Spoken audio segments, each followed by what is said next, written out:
So a few days ago, I saw an article titled as Disney's Boy Trouble. Studio seeks original IP to win back Gen Z men amid Marvel and Lucasfilm struggles. I'll have to ask my accountant about that. Yeah, right. I'm going to call it straight up cap right now, guys. They don't want you or they don't want to cater to you. What they want is just your wallet. For the past few years, Disney, Hollywood, or West in general has spent their entire time destroying good, positive role models like Luke Skywalker, who was absolutely disrespected in his own series, and even the new Superman movie, where the guy is absolutely tossed around and hit in places where I can't really say it in this video. Not to mention, his own cousin abused the hell out of him. It felt like it was less of a Superman movie and more of a movie where it was used to uplift other characters at the cost of Superman's character. I don't hate David Corrin Sweat. The guy looks the part of Superman. I get scared, but that is being human. You serious? But how was a scene like this even approved? The acting feels way too off with this one. The thing is that anime has done a better job at making their male leads look better, but can you imagine what would have happened if they actually let some random side characters do the heavy lifting instead of Sung Jin-woo? Or imagine if in Demon Slayer, Nezuko is drunk and abusing the hell out of Tanjiro for putting his life on the line for saving her from Muzan's curse. Or imagine Gege Akutami absolutely destroying his three main characters, Yuta, Yuji, and Gojo, by making them lose to some random side characters like how Joel got offed in Last of Us. I mean, Gege absolutely does destroy his main characters mentally though, but it is for their own character development, and it makes sense too since he respects them all equally. Well, maybe not Gojo since the author hates him, but you get my point, right? They have destroyed their characters of their own franchises like Marvel and Star Wars, which was made to appeal to men in first place, to such an extent it has absolutely destroyed my motivation to actually go and watch their movies, because I know that they are going to do this. At this point it has become so predictable and I'm honestly tired. I'm tired, boss. Like, I'm not even joking right now. I didn't even had the motivation to watch Superman. I watched it just for the sake of it, and what more funny thing is that I haven't even watched Fantastic Four yet, even though it is one of the things that I have absolutely loved. I have watched all of the Fantastic Four movies, yes, even the bad ones, and for some reason I don't feel like watching Pedro Pascal as Reed Richards. The guy seems forced in a lot of stuff. I don't want to watch him, guys. Please give me a break. I'm tired, boss.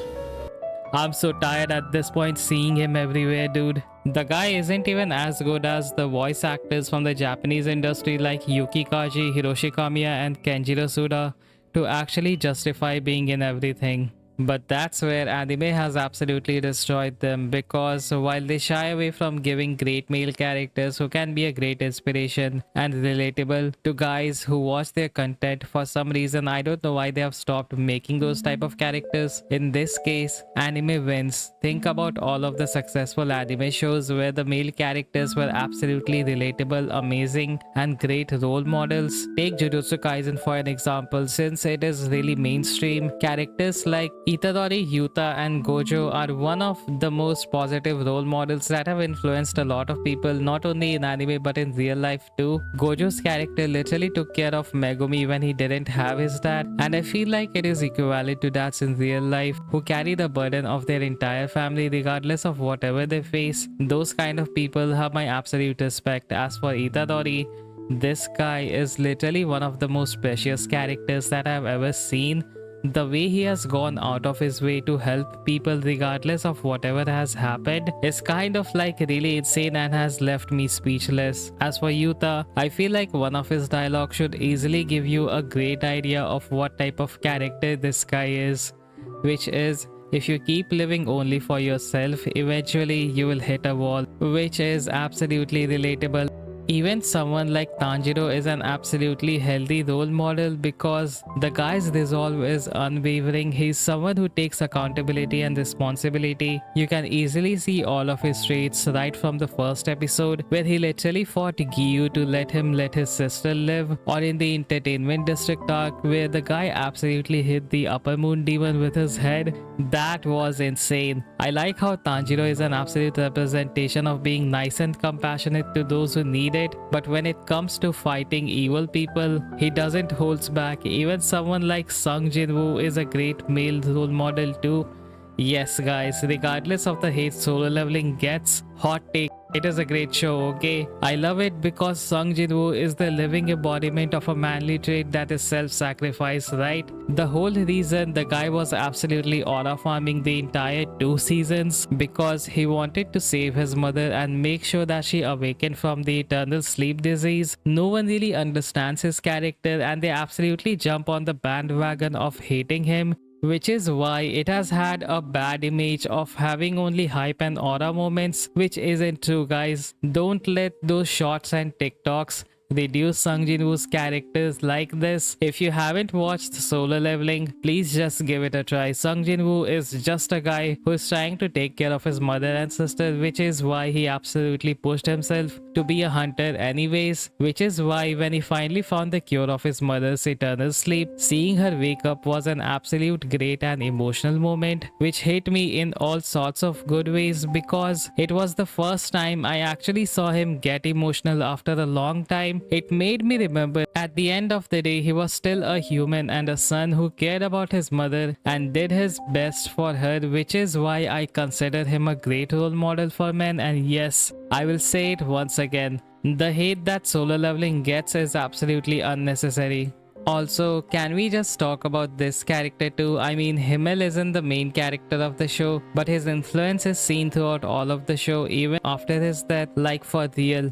We get people stopping crimes in his name, saying that this is what Himmel the hero would do. The author absolutely cooked with Himmel's character considering how great he is. I mean, the only flaw he had was that he was way too much of an idealistic person and slightly imperfect in the start, but after meeting Frieren, he became the hero that was needed for the story because her character was realistic and necessary to show Himmel how harsh the world was. But yes, regardless of anything, Himmel is a great role model. I love this character a lot. As to why I haven't mentioned Denji yet in my video, I will just say he's relatable too, but a lot of people won't get how he's relatable.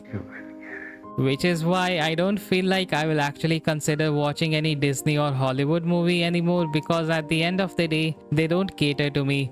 They don't want anything to do with me anymore because that was made clear when they absolutely destroyed their legacy characters, and now when they are failing, they are actually trying to figure out how to win their audience back. I don't know man, I feel like the damage has already been done and I feel like nothing could truly make me go back to watch their movies because I feel nothing guys. Is it right if I admit it? I don't feel like I'm missing out on anything if I don't watch it. Why do I have this sheer apathetic feeling? I don't know, but I just do, okay? I find it really disturbing because I used to look forward to whatever stuff Marvel or Star Wars made, but right now, I don't feel anything.